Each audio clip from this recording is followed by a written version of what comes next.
ಹಾಗೆ ತಾವು ಹೇಳ್ತಾ ಇದ್ರ ಮೇಡಮ್, ಇನ್ನು ನಾವು ಕೇಳೋದಾದ್ರೆ ಡೈರೆಕ್ಟ್ ನಾವೀಗ ಮೆನ್ಸ್ಟ್ರುವಲ್ ಕಪ್ ಬಗ್ಗೆ ನಾವು ಮಾತುಕತೆ ನಡೆಸ್ತಾ ಇದ್ದೇವೆ. ಮೆನ್ಸ್ಟ್ರುವಲ್ ಕಪ್ ಅನ್ನುವುದು ತುಂಬಾ ಜನರಿಗೆ ಭಯ ಇದೆ. ಅದನ್ನ ನೋಡುವಾಗಲೇ ಅದನ್ನ ಹೇಗೆ ನಾವು ಇನ್ಸರ್ಟ್ ಮಾಡೋದು, ಹೇಗೆ ಅದನ್ನ ಉಪಯೋಗಿಸ್ಕೊಳ್ಬೋದು, ಬಳಸ್ಬೋದು ಅನ್ನುವಂತಹ ಒಂದು ಪ್ರಶ್ನೆ ಖಂಡಿತವಾಗಿಯೂ ಎಲ್ಲ ಹೆಣ್ಣು ಮಕ್ಕಳಿಗೆ ಮೊದಲಿಗೆ ಶುರುವಾಗುತ್ತೆ. ಸೊ ಈಗ ಮೆನ್ಸ್ಟ್ರುವಲ್ ಕಪ್ ಬಗ್ಗೆ ತಾವೇನು ಹೇಳ್ತೀರಾ ಅಂತ? ಮೆನ್ಸ್ಟ್ರುವಲ್ ಕಪ್ ಒಂದು ನೆಗೆಟಿವ್ ಅಂದ್ರೆ ಇದಕ್ಕೆ ಇರುವಂತಹ ಭಯ, ಅದು ಒಂದೇ ನೆಗೆಟಿವ್ ಇದೆ, ಬಿಟ್ರೆ ಮತ್ತೇನೂ ಇಲ್ಲ.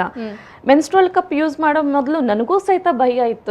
ನೀವು ಹೇಗೆ ಏನ್ ಹೇಳಿದ್ರಿಗಲ್ವಾ, ಆ ಭಯ ನನಗೂ ಇತ್ತು. ಬಟ್ ಯೂಸ್ ಮಾಡಿದ್ಮೇಲೆ ಗೊತ್ತಾಯ್ತು, ಈ ಮೆನ್ಸ್ಟ್ರುವಲ್ ಕಪ್ ಇದು ಮೆಡಿಕಲ್ ಗ್ರೇಡ್ ಸಿಲಿಕಾನ್ ಇಂದ ಮಾಡಿರುವಂತಹದ್ದು. ಇದು 1937ರಲ್ಲಿ ಇನ್ವೆಂಟ್ ಆಗಿರೋದು. ನೋಡಿ, 1937ರಲ್ಲಿ ಇದು ಮಾರ್ಕೆಟ್ ಅಲ್ಲಿ ಇದೆ. ಆದ್ರೂ ಸಹಿತ ನಮ್ಗೆ ಯಾರಿಗೂ ಗೊತ್ತೇ ಇಲ್ಲ ಅಲ್ವಾ. ನಮ್ಮ ಭಾರತದ 98% ಹೆಣ್ಮಕ್ಳಿಗೆ ಇನ್ನು ಮೆನ್ಸ್ಟ್ರುವಲ್ ಕಪ್ ಬಗ್ಗೆನೆ ಗೊತ್ತೇ ಇಲ್ಲ, ಅಥವಾ ಎಲ್ಲೋ ಸೋಷಿಯಲ್ ಮೀಡಿಯಾದಲ್ಲಿ ಈಗೀಗ ಸ್ವಲ್ಪ ಅವೇರ್ನೆಸ್ ಕ್ರಿಯೇಟ್ ಆಗ್ತಾ ಇರೋದ್ರಿಂದ ಮೆನ್ಸ್ಟ್ರುವಲ್ ಕಪ್ ಬಗ್ಗೆ ಗೊತ್ತಿದೆ. ಬಟ್ ಸಾಕಷ್ಟು ಗೊಂದಲಗಳಿದೆ ತಲೆಯಲ್ಲಿ. ಸೊ ಅದನ್ನ ಯಾರಿಗೆ ಹೋಗಿ ಕೇಳೋದು, ಯಾರ ಹತ್ರ ಕ್ಲಾರಿಫೈ ಮಾಡ್ಕೊಳ್ಳೋದು, ಒಂದು ಆ ಕಾನ್ಫಿಡೆನ್ಸ್ ಸಿಗ್ತಾ ಇಲ್ಲ. ಅದೊಂದು ಹೆಜ್ಜೆ ತಗೊಂಡು ಅದನ್ನು ಯೂಸ್ ಮಾಡುವಂತಹ, ಸ್ವಿಚ್ ಆಗುವಂತಹ ಕಾನ್ಫಿಡೆನ್ಸ್ ಸಿಗ್ತಾ ಇಲ್ಲ. ಸೊ ಇವತ್ತು ಮೆನ್ಸ್ಟ್ರುವಲ್ ಕಪ್ ಹೇಗೆ ಯೂಸ್ ಮಾಡೋದು ಅನ್ನೋದ್ರ ಬಗ್ಗೆ ಮಾಹಿತಿ ಕೊಡ್ತೇನೆ. ಸೊ ಮೆನ್ಸ್ಟ್ರುವಲ್ ಕಪ್ ಆಲ್ರೆಡಿ ಹೇಳಿದಾಗ ಮೆಡಿಕಲ್ ಗ್ರೇಡ್ ಸಿಲಿಕಾನ್ ಇಂದ ಮಾಡಿರೋದು.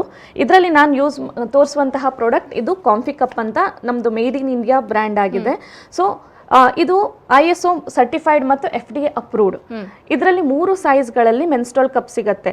ಒಂದು ಇದು ಲಾರ್ಜ್, ನಂತರ ಒಂದು ಸ್ಮಾಲ್ ಇದೆ, ಈ ತರ ಸ್ಮಾಲ್ ಇರುತ್ತೆ, ನಂತರ ಮೀಡಿಯಂ, ಈ ತರ 3 ಸೈಜ್ಗಳಲ್ಲಿ ಇರುತ್ತೆ. ಇದು ಅಂಡರ್ 18 ವರ್ಷಕ್ಕಿಂತ ಚಿಕ್ಕ ಮಕ್ಕಳು ಈ ಸ್ಮಾಲ್ ಸೈಜ್ಗೆ ಹೋಗ್ಬೋದು. ನಂತರ ಒಂದು ಮೀಡಿಯಂ ಸೈಜ್ ಕಪ್ ಇದೆ. ಮೀಡಿಯಂ ಇದು 18 ವರ್ಷದ ಮೇಲ್ಪಟ್ಟಿನ ಹೆಣ್ಮಕ್ಳು ಉಪಯೋಗಿಸುವಂತಹದ್ದು.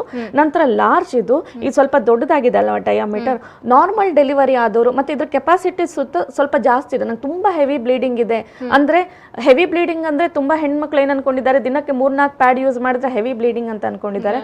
ಇಲ್ಲ, ಹಾಗಲ್ಲ. ಪ್ರತಿ ಒಂದೊಂದು ತಾಸಿಗೆ ಪ್ಯಾಡ್ ಚೇಂಜ್ ಮಾಡುವಂತಹ ಪ್ರಮೇಯ ಬಂತು ಅಂತ ಹೇಳಿದ್ರೆ ಅದಕ್ಕೆ ಮಾತ್ರ ಹೆವಿ ಬ್ಲೀಡಿಂಗ್ ಅಂತಾರೆ. ಸೊ ಅಷ್ಟು ಬ್ಲೀಡಿಂಗ್ ಆಗ್ತಾ ಇದೆ. ಮತ್ತು ನಾರ್ಮಲ್ ಡೆಲಿವರಿ ಆದ್ರೆ ಮಾತ್ರ ಈ ಲಾರ್ಜ್ ಸೈಜ್ ಕಪ್ಪಿಗೆ ಹೋಗಬಹುದು. ನಂತರ ಯೂಸ್ ಮಾಡೋದು ಹೇಗೆ ಅನ್ನೋದ್ರ ಬಗ್ಗೆ ಮಾಹಿತಿ ಕೊಡ್ತೇನೆ. ಕಪ್ ಯೂಸ್ ಮಾಡೋ ಮೊದಲು ಮಾಡಬೇಕನ್ನಂತಹ ಕೆಲಸ ತುಂಬಾ ರಿಲ್ಯಾಕ್ಸ್ ಆಗೋದು, ಅದು ತುಂಬಾ ಇಂಪಾರ್ಟೆಂಟ್. ತುಂಬಾ ಕಷ್ಟಪಟ್ಟು ಹೌದು ಯೂಸ್ ಮಾಡಲೇಬೇಕು ಅಂತ ಹೇಳಿ ನಾವು ಒದ್ದಾಡೋದಕ್ಕಿಂತ, ಅವತ್ತಿನ ದಿವಸ ಒದ್ದಾಡೋಕ್ಕಿಂತ ಸ್ವಲ್ಪ ರಿಲ್ಯಾಕ್ಸ್ ಆಗಿ ಇವತ್ತಲ್ಲದೆ ಹೋದ್ರು ನಾಳೆ ಯೂಸ್ ಮಾಡಿ ನೋಡಬಹುದು, ಆ ಥರದಲ್ಲಿ ಮೆಂಟಾಲಿಟಿಯಲ್ಲೇ ಇರಿ. ಸೊ ರಿಲ್ಯಾಕ್ಸ್ ಆಗಿಬಿಟ್ಟು ನಮ್ಮ ಕೈಯನ್ನು ಕರೆಕ್ಟಾಗಿ ವಾಶ್ ಮಾಡ್ಕೊಳ್ಬೇಕು. ಯಾಕಂತ ಹೇಳಿದ್ರೆ ನಾವು ಆಲ್ಮೋಸ್ಟ್ ಕಪ್ಪನ್ನು ಯೂಸ್ ಮಾಡಬೇಕಾದ್ರೆ ಒಂದು ವಾಶ್ರೂಮ್ ಅಥವಾ ಟಾಯ್ಲೆಟ್, ಬಾತ್ರೂಮ್ ಅಲ್ಲೇ ಯೂಸ್ ಮಾಡ್ತಾ ಇರ್ತೇವೆ. ಸೊ ಆಗ ನಾವು ಅಲ್ಲಿರುವಂತಹ ಪೈಪ್ ಅಥವಾ ಕಮೋಡ್ ಎಲ್ಲನೂ ಮುಟ್ಟಿರ್ತೇವೆ. ಅಲ್ಲಿ ನಮ್ಮ ಕೈಯಲ್ಲಿಂದ ಅಂತಹ ಬ್ಯಾಕ್ಟೀರಿಯಾಗಳು ನಮ್ಮ ಕೈಗೆ ಬಂದ್ಬಿಟ್ಟು ನಾವು ನಮ್ಮ ಕಪ್ ಥ್ರೂ ವೆಜೈನಾದಲ್ಲಿ ಹೋಗುವಂತಹ ಚಾನ್ಸಸ್ ಇರುತ್ತೆ. ಅದರಿಂದ ಇನ್ಫೆಕ್ಷನ್ ಆಗೋ ಚಾನ್ಸಸ್ ಇದೆ. ಸೊ ಕೈಯನ್ನು ಸರಿಯಾಗಿ ವಾಶ್ ಮಾಡ್ಕೊಂಡ್ಬಿಟ್ಟು ನಂತರ ಇದನ್ನು 5-6 ನಿಮಿಷಗಳ ಕಾಲ ಕುದಿಸಿರ್ಬೇಕು ಕಪ್ಪನ್ನು.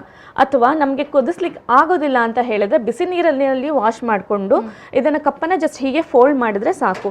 ಇದಕ್ಕೆ ಪಂಚ್ ಡೌನ್ ಅಂತ ಹೇಳ್ತಾರೆ. ಹೀಗೆ ಒಂದು ಕಡೆಯಿಂದ ಜಸ್ಟ್ ಕೆಳಗಡೆ ಈ ಥರ ಪುಷ್ ಮಾಡಿದ್ರೆ ಒಂದು ಬೆರಳಿನ ಸೈಜ್ಗೆ ಬರುತ್ತೆ. ಸೊ ಈ ಥರ ಫೋಲ್ಡ್ ಮಾಡಬಹುದು. ಅಥವಾ ಹೀಗೆ ಕಪ್ಪನ್ನ ಹೀಗೆ ಅರ್ಧ ಫೋಲ್ಡ್ ಮಾಡಿದ್ರೆ ಇದು ಸಿ ಆಕಾರಕ್ಕೆ ಬರುತ್ತೆ. ಇದಕ್ಕೆ ಸಿ ಫೋಲ್ಡ್ ಅಂತಾರೆ. ಸೊ ಹೀಗೆ ಫೋಲ್ಡ್ ಮಾಡಿಬಿಟ್ಟು ನಂತರ ಒಂದು ಕಾಲು ಮೇಲೆ ಇಟ್ಟು ಅಥವಾ ಸ್ಕ್ವಾಟ್ ಪೊಸಿಷನ್ ಅಲ್ಲಿ ಕುತ್ಕೊಂಡ್ಬಿಟ್ಟು, ಇದು ನಮ್ಮ ರಿಪ್ರೊಡಕ್ಟಿವ್ ಸಿಸ್ಟಮ್ ಮಾಡೆಲ್ ಅಂತ ಹೇಳಿದ್ರೆ, ಸೊ ಇದು ನಮ್ಮ ವೆಜೈನಾ ಕ್ಯಾನಲ್ ಅಲ್ಲಿ ಇನ್ಸರ್ಟ್ ಆಗುವಂತದೆ. ಸೊ ಈ ಕಪ್ಪನ್ನ ಜಸ್ಟ್ ಹೀಗೆ ಇನ್ಸರ್ಟ್ ಮಾಡಿಬಿಟ್ಟು ಬಿಟ್ಬಿಡಿ.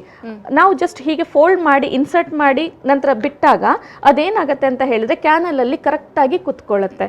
ಅದು ಏನಾಗುತ್ತೆ, ವ್ಯಾಕ್ಯೂಮ್ ಕ್ರಿಯೇಟ್ ಮಾಡಿ ಕುತ್ಕೊಳ್ಳೋದ್ರಿಂದ ನಂತರ ಜಂಪ್ ಮಾಡಿ, ಸ್ವಿಮ್ಮಿಂಗ್ ಮಾಡಿ, ಡ್ಯಾನ್ಸ್ ಮಾಡಿ, ಸ್ಕಿಪ್ಪಿಂಗ್ ಮಾಡಿ, ಇವನ್ ಯಾವ್ಯಾರು ಅನ್ಕೊಂಡಿರ್ತಾರೆ ಇಷ್ಟು ದಿವಸದವರೆಗೆ. ಸೊ ಪ್ಯಾಡ್ ಹಾಕೊಂಡ್ಬಿಟ್ಟು ನೀರಲ್ಲಿ ಹೋಗ್ಲಿಕ್ಕಂತೂ ಸಾಧ್ಯವೇ ಇಲ್ಲ.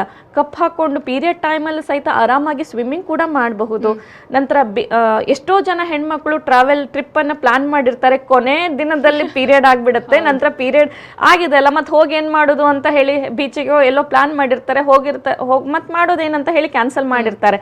ಸೊ ಅದ್ರ ಬದಲು ಕಪ್ ಹಾಕೊಂಡು ಆರಾಮಾಗಿ ನಾರ್ಮಲ್ ಡೇ ತರಾನೇ ಇರಬಹುದು.